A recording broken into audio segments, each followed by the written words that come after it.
Online philosophy ক্লাসে সকলকে স্বাগত। আমি সুধাংশু। আজকে আমাদের আলোচ্য বিষয় আবর্তন ও বিবর্তন। তো আমরা আজকে আবর্তন এবং বিবর্তন এই দুটো পদ্ধতি করব। আমরা আগে যে ভিডিওগুলো করেছিলাম সেই ভিডিওগুলোতে আমরা করেছিলাম বচনের ব্যাপ্যতা, বিরোধিতা, বিরোধানুমান করেছিলাম। তো আজকে আমরা আবর্তন এবং বিবর্তন এই দুটো পদ্ধতি আমরা আজকে করব। যদি আজকে আমার আলোচনাটি তোমাদের ভালো লেগে থাকে তাহলে তোমরা অবশ্যই ভিডিওটিকে লাইক করো, শেয়ার করো, কমেন্ট করো এবং চ্যানেলটিকে অবশ্যই সাবস্ক্রাইব করে দিও এবং পাশে থাকা বেল আইকনতে অবশ্যই একবার প্রেস করে দিও। তো আমরা শুরু করছি প্রথম আবর্তন দিয়ে। তো আবর্তন করতে গেলে আমাদের একটা প্রসেস বা নিয়মকে মানতে হয়। সেই প্রসেস বা নিয়মটি হচ্ছে যে প্রথমে আবর্তনে আমাদেরকে একটা ছক এঁকে নিতে হবে। আবর্তনের ছক রয়েছে, এইভাবে একটা ছক এঁকে নিতে হয়। সেখানে আমরা প্রথমে দেব, এইভাবে আমরা এখানে লিখব আবর্তনীয়, আর এখানে লিখব আবর্তিত। তো আবর্তনীয় আবর্তিততে আমরা চারটি বচন জানি, আমরা চারটি বচন আমরা এইভাবে লিখে নেব। তো আমরা প্রথমে এ বচন, ই বচন, আই বচন এবং ও বচন। এ বচনকে যখন আবর্তিত করা হবে তখন এ বচন থেকে হবে আই বচন, ই বচন থেকে করলে হয় ই বচন, আর আই বচন থেকে আই বচন, আর ও বচনে আবর্তন হবে না। তাই আমরা লিখবো এখানে আবর্তন হয় না।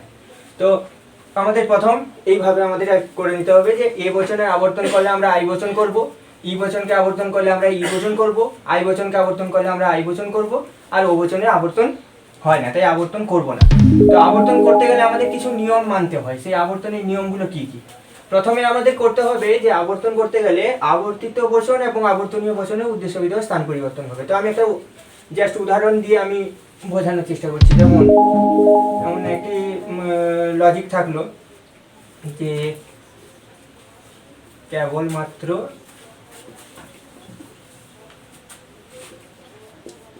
ধার্মিকরা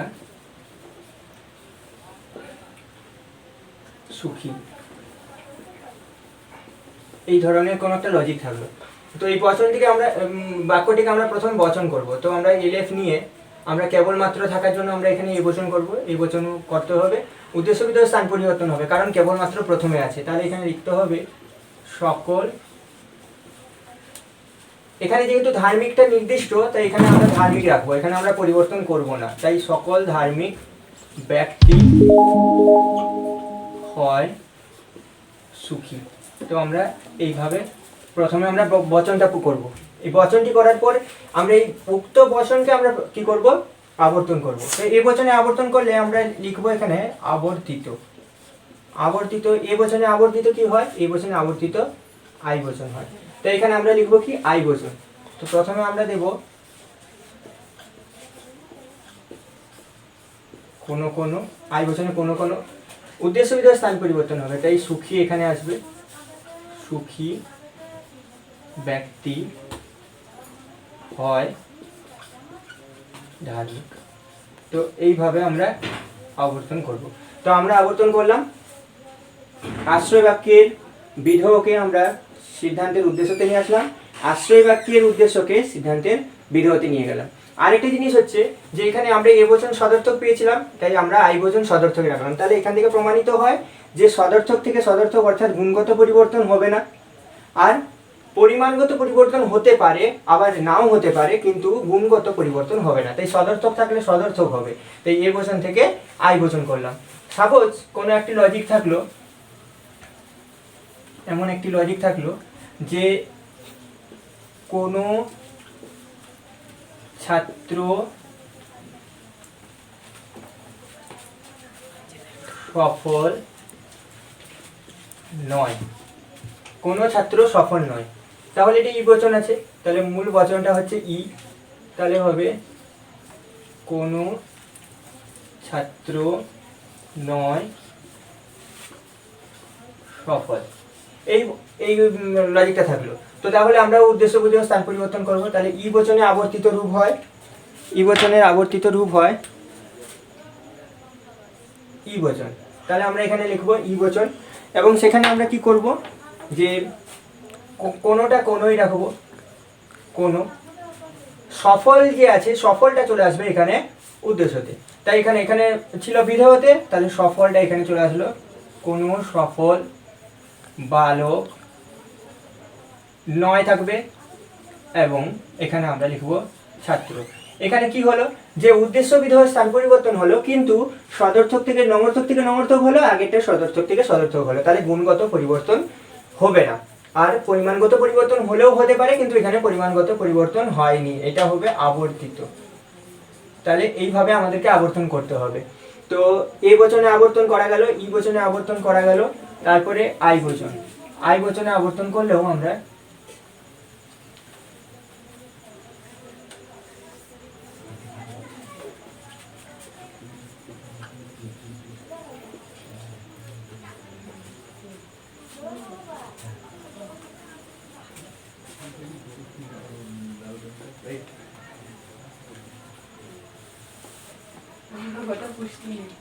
কোনো কোনো মানুষ হয় স্বার্থপর। তাহলে এই বচনটিকে যখন আবর্তিত করব তখন আমরা এখানে লিখব আবর্তিত। আই বচন থেকে আবর্তিত হয় আই বচন, তো এখানে লিখব কোনো কোনো স্বার্থপরটা চলে আসবে এখানে, স্বার্থপর ব্যক্তি, প্রাণী লিখবো এখানে কারণ ব্যক্তি হয় না, কোনো কোনো স্বার্থপর প্রাণী হয় মানুষ। তাহলে এইভাবে আমাদেরকে উদ্দেশ্য বিধেয় স্থান পরিবর্তন করতে হবে এবং আমাদেরকে এইভাবে আবর্তন করতে হবে। তো এটা গেল আবর্তনের নিয়ম বা আবর্তন করার পদ্ধতি। ও বচনে আবর্তন হয় না কারণ ব্যাপ্যতা নিয়ম লঙ্ঘিত হয়। তো ও বচনে একটি আবর্তন করেও দেখানো যেতে পারে যে কিভাবে ব্যাপ্যতা নিয়ম লঙ্ঘিত হয়। যেমন আমরা যদি করি কোনো কোনো ছাত্র নয় মেধাবী, মেধাবী। তো ও বচনের উদ্দেশ্য পদ অব্যক্ত হয় আর বিধেয় পদ ব্যাপ্য হয়। এই আবর্তন যদি করি আমরা তাহলে আমরা নঙর্থক থেকে নঙর্থক করব, সদর্থক হবে না, তাই আমরা প্রথম ই বচন দিয়ে করতে পারি। ই বচন দিয়ে যদি করি তাহলে আমরা এখানে লিখব কোনো মেধাবী বালক নয় ছাত্র। আবর্তনের নিয়মে আছে যে পদ আশ্রয় বাক্যে ব্যাপ্য নয় সে পদ সিদ্ধান্তে ব্যাপ্য হতে পারে না, অর্থাৎ এখানে আশ্রয় বাক্যে ছাত্র অব্যাপ্য ছিল, এখানে ব্যাপ্য হতে পারে না। কিন্তু আমরা ই বচন দেখলে আমরা দেখতে পাবো মেধাবী বালক এখানে ব্যাপ্য হয়েছে আর ছাত্রও ব্যাপ্য হয়েছে, তাই এখানে যে পদ আশ্রয় বাক্যে ব্যাপ্য নয় সে পদ সিদ্ধান্তে ব্যাপ্য হতে পারে না, কিন্তু এখানে দেখা যাচ্ছে তার ঠিক উল্টো রূপ হয়েছে, অর্থাৎ এখানে অব্যাপ্য হয়েছে এখানে ব্যাপ্য হয়েছে, তাই একটি আবর্তন হবে না, তাই এখানে আমরা আবর্তন করতে পারবো না। তাহলে ই বচন করতে পারবো না, তাহলে আমরা আবার ও বচন করে দেখি। ও বচন করিলে কোনো কোনো মেধাবী বালক নয় ছাত্র। এইভাবে আমাদেরকে লজিকটা করতে হবে। তাহলে এখানেও আমরা যদি দেখতে পাই তাহলে ও বচনের উদ্দেশ্য পদ অব্যপ্য হয় আর বিধেয় পদ ব্যাপ্য হয়, কিন্তু এখানে দেখা যাচ্ছে ছাত্র অব্যপ্য কিন্তু এখানে ব্যাপ্য, তাহলে নিয়ম এখানেও লঙ্ঘিত হয়েছে, অর্থাৎ যে পদ আশ্রয় বাক্যে ব্যাপ্য নয় সে পদ সিদ্ধান্তে ব্যাপ্য হতে পারে না, কিন্তু এখানে অব্যাপ্য হয়ে ছাত্র এখানে ব্যাপ্য হয়েছে, তাই ও বচনের আবর্তন সম্ভব নয়। তাহলে ও বচনের আবর্তন সম্ভব নয়, ও বচনের আবর্তন কোনোদিনও সম্ভব নয়। তাই এইভাবে আমাদেরকে আবর্তন করতে হয়। মূলত নিয়মটা কি, যে আশ্রয় বাক্যের উদ্দেশ্যকে সিদ্ধান্তের বিধেয় করতে হবে, আশ্রয় বাক্যের বিধেয়কে সিদ্ধান্তের উদ্দেশ্য করতে হবে, আশ্রয় বাক্য এবং সিদ্ধান্তের মধ্যে গুণগত পরিবর্তন করা হবে না, আর পরিমাণগত পরিবর্তন হতে পারে, কিন্তু এই নিয়মটা মনে রাখতে হবে যে পদ আশ্রয় বাক্যে ব্যাপ্য নয় সে পদ সিদ্ধান্তে ব্যাপ্য হতে পারে না, কিন্তু উক্ত ক্ষেত্রে ব্যাপ্য হওয়ার কারণে এখানে আবর্তন সম্ভব হয়নি। তাই আমরা যদি বলি তাহলে আমরা বলতে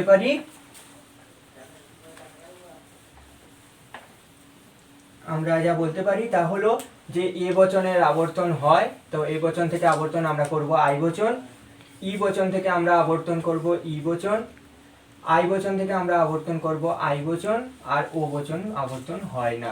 তাহলে এইভাবে আমরা আবর্তন করব। তো আজ মূলত আবর্তনটা করলাম, এবারে আসছে বিবর্তন। বিবর্তনের নিয়মটা ঠিক একটু উল্টো। বিবর্তনের নিয়মে আছে এ বচন থেকে বিবর্তন করলে আমরা করতে পারি কি বচন, ই বচন, ই বচন থেকে বিবর্তন করলে আমরা করব এ বচন, আই বচন থেকে বিবর্তন করলে করব আমরা ও বচন, আর ও বচন থেকে বিবর্তন করলে আমরা করব আই বচন। তাই এখান থেকে আমরা ভালো করে দেখতে পাচ্ছি যে একটি সদর্থক থেকে নঙর্থক হবে, অর্থাৎ সদর্থক থেকে নঙর্থক হবে, আর নঙর্থক থেকে সদর্থক হবে। তাহলে এখানে গুণগত পরিবর্তন হবে। তাহলে মূলত এখানে কি হবে? গুণগত পরিবর্তন হবে, গুণ পরিবর্তন হবে, কিন্তু পরিমাণের পরিবর্তন হবে না, কারণ সার্বিক থেকে সার্বিক, আর সার্বিক থেকে সার্বিক, বিশেষ থেকে বিশেষ, আর বিশেষ থেকে বিশেষ। তাহলে গুণগত পরিবর্তন হবে। আর এখানে আরেকটা জিনিস আমাদের মাথায় রাখতে হবে, এখানে গুণগত পরিবর্তন হচ্ছে আর পরিমাণগত পরিবর্তন হচ্ছে না। আরেকটা জিনিস মাথায় রাখতে হবে, যা হলো যে আশ্রয় বাক্যের বিধেয় পদ, আশ্রয় বাক্যের বিধেয় পদ, বিধেয় পদ সিদ্ধান্তের বিধেয়র বিরুদ্ধ পদ হবে, বিরুদ্ধ পদ হবে। অর্থাৎ আমাদের কি করতে হবে? সিদ্ধান্তের বিধেয়র আগে অ হাইফেন যোগ করতে হবে। তো এইভাবে আমাদেরকে করতে হবে। তো আমি একটা লজিক দিয়ে প্রসেসটা বোঝানোর একটু চেষ্টা করছি। তো আমরা একটা উদাহরণ নিই, যে কোনো একটা উদাহরণ নিলেই হবে। তো আমরা এখানে আমরা ধরা যাক আমরা ও বচন দিয়ে একটা উদাহরণ নিলাম। ও বচন দিয়ে লিখতে পারি কোনো কোনো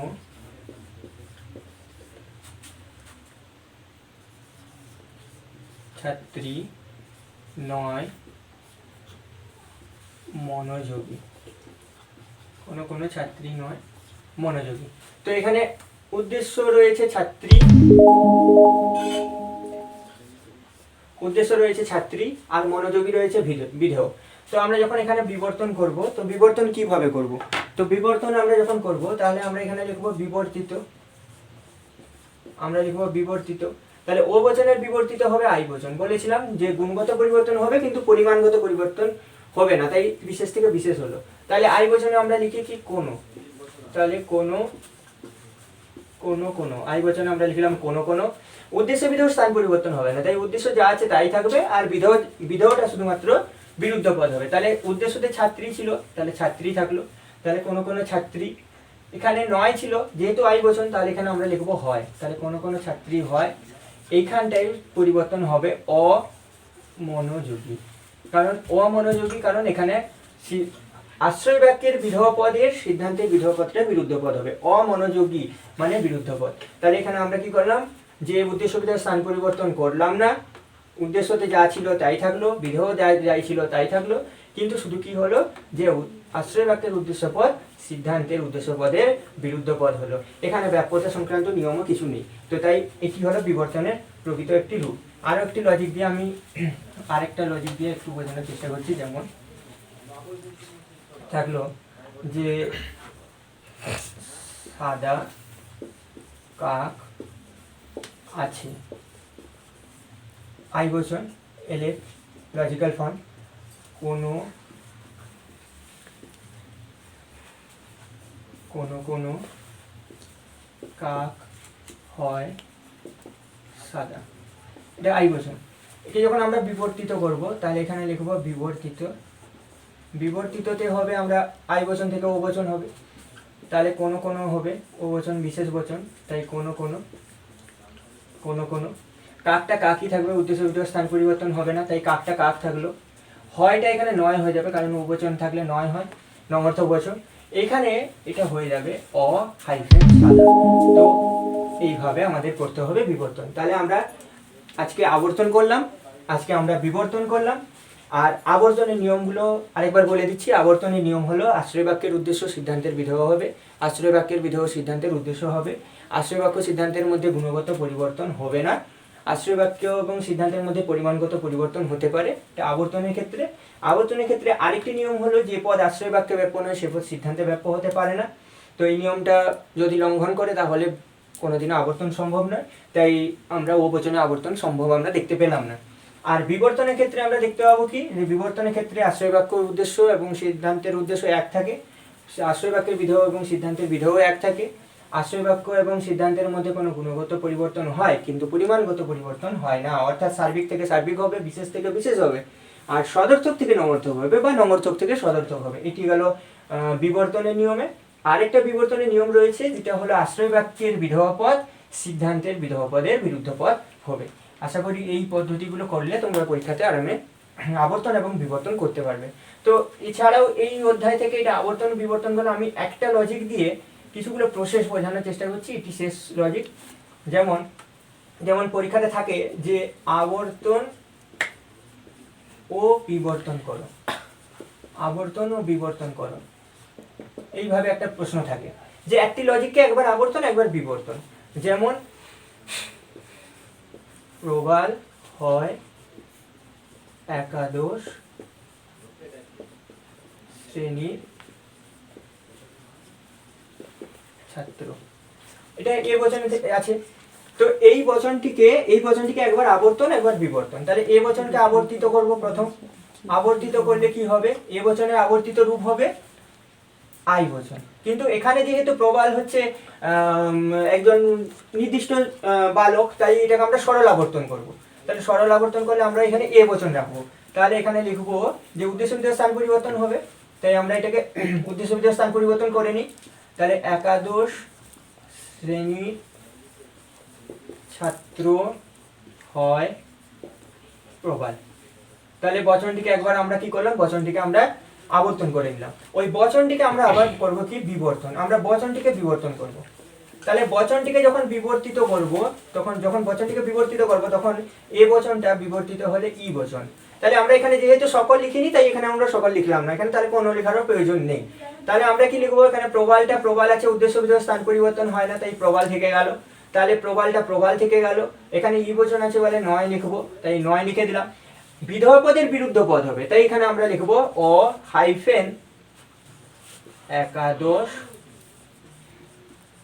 শ্রেণীর ছাত্র। এইভাবে আমরা একটা বচনকে একবার আবর্তন আর একটা ওই বচনটাকে একবার বিবর্তন এইভাবে করতে পারি। তো এই ধরনের একটা লজিক পরীক্ষাতে পড়ে যায়। তো এইভাবে আমরা করতে পারি যে একটি বচনকে একবার আবর্তন, মূল বচনকে একবার আবর্তন, মূল বচনকে একবার বিবর্তন, এইভাবে আমাদের পরীক্ষাতে করতে হয়। আর যে দুটো প্রসেস আছে সেই প্রসেসগুলো একটুখানি বলে দিই। যেমন আরেকটি প্রসেস হচ্ছে যে আবর্তনের বিবর্তন। আরেকটি যে প্রসেসটি থাকে সেটা হলো আবর্তনের বিবর্তন। আবর্তনের বিবর্তন কেমন, যেমন থাকলো শুভ দ্বাদশ শ্রেণীর ছাত্র নয়, এটা একটা লজিক থাকলো।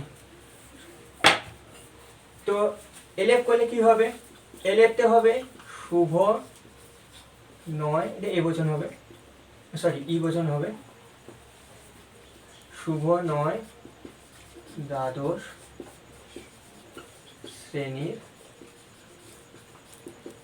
ছাত্র। মূল বচনকে আবর্তন করব, আবর্তন, তাহলে ই বচনের আবর্তন করলে ই বচন হয়, তাহলে উদ্দেশ্য বিধেয় স্থান পরিবর্তন হবে দ্বাদশ শ্রেণীর ছাত্র নয় শুভ, এটা হবে। তাহলে এটা গেল একটা লজিক। আরেকটা লজিক কি হবে, যে এই আবর্তনকে বলা হয়েছে আবর্তনের বিবর্তন, তাই আবর্তনকে বিবর্তন করবো। তাহলে আমরা এখানে লিখবো বিবর্তন। বিবর্তনে কি করবো, ই বচনের বিবর্তন হলে এ বচন হয়, তাহলে এখানে কি হবে যে এই যে বচনটা হলো এই বচনটাকে এখানে আমরা বিবর্তন করব। তাহলে কি করব, যে দ্বাদশ শ্রেণীর ছাত্র হয় অ হাইফেন শুভ। তাহলে আমরা কি করলাম, বচনকে আবর্তন করে বিবর্তন করলাম। তাহলে আবর্তনের বিবর্তন কি, বচনকে আবর্তন করে তাকে বিবর্তন, এটা হলো আবর্তনের বিবর্তন।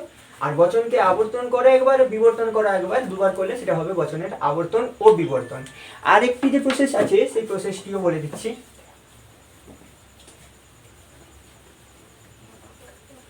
শেষ প্রসেস, এই পদ্ধতির শেষ প্রসেস, যেটা হচ্ছে যে বিবর্তনের আবর্তন। বিবর্তনের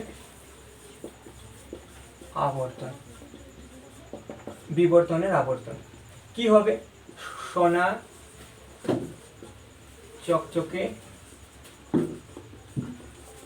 ধাতু। এটা লজিক থাকলো। তাহলে এ বচন, এই বচনটিকে তাহলে প্রথম কি করতে হবে আমাদের? তাহলে প্রথমে আমাদেরকে এটা এলে প্রথমে আমাদেরকে করতে হবে বিবর্তন। বিবর্তন করলে কিভাবে বিবর্তন করব? তাহলে আমরা এটা কি করব? প্রথম করব এ বচন থেকে বিবর্তন করলে হয় ই বচন। তাহলে লিখব সোনা নয় অ, এটা সোনা হয় হবে এখানে, সোনা নয় অ চকচকে ধাতু। আবার এই বিবর্তনকে আবর্তন করব। বিবর্তনকে যদি আমরা আবর্তন করি তাহলে হবে বিবর্তনের আবর্তন। তাহলে এই বিবর্তনকে যখন আমরা আবর্তন করব তাহলে ই বচনের আবর্তন ই বচন হয়। তাহলে এখানে উদ্দেশ্য বিধেয় স্থান পরিবর্তন হবে। অ চকচকে ধাতু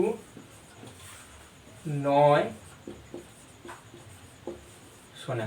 এইভাবে আমরা বিবর্তনের আবর্তন করব। প্রথমে মূল বচনকে বিবর্তন করে বিবর্তনকে আবর্তন করলে হয় বচনের বিবর্তনের আবর্তন। মূল বচনকে একবার আবর্তন একবার বিবর্তন করলে হবে মূল বচনের আবর্তনের বিবর্তন। আর মূল বচনকে একবার আবর্তন করে তারপরে ওই আবর্তিত বচনকে বিবর্তন করলে হবে আবর্তনের বিবর্তন। তাহলে এইভাবে আমরা এই মূলত আবর্তন বিবর্তন অধ্যায় থেকে এইভাবে আমরা প্রশ্নগুলো করতে পারবো। তো এই প্রশ্নগুলো তোমাদের পরীক্ষাতে পড়বে। এছাড়া আমি আরেকটি কথা বলে রাখি যে এই অধ্যায় থেকে তোমাদের বড় প্রশ্ন পড়ার চান্স আছে। সেই প্রশ্নগুলোর কেমন পড়তে পারে, যেমন আবর্তন কাকে বলে, আবর্তনের নিয়মগুলি আলোচনা করো, এই বচনে সরল আবর্তন সম্ভব নয় কেন, ও বচনের আবর্তন সম্ভব নয় কেন, এই ধরনের প্রশ্ন পড়তে পারে। এছাড়াও আবর্তন বিবর্তন মিলিয়ে কিছু লজিক দিতেও পারে, যেমন আবর্তন কাকে বলে আবর্তন নিয়মগুলি লিখো, তার সঙ্গে কিছু লজিক দিতে পারে। আবার বিবর্তন কাকে বলে বিবর্তনের নিয়মগুলি লেখো, দিয়ে তার সঙ্গে কিছু প্রশ্ন দিতে পারে, বিবর্তনে আবর্তন বা আবর্তনের বিবর্তন। তো এই ধরনের প্রশ্নগুলো তোমরা প্রিপেয়ার করে রাখবে।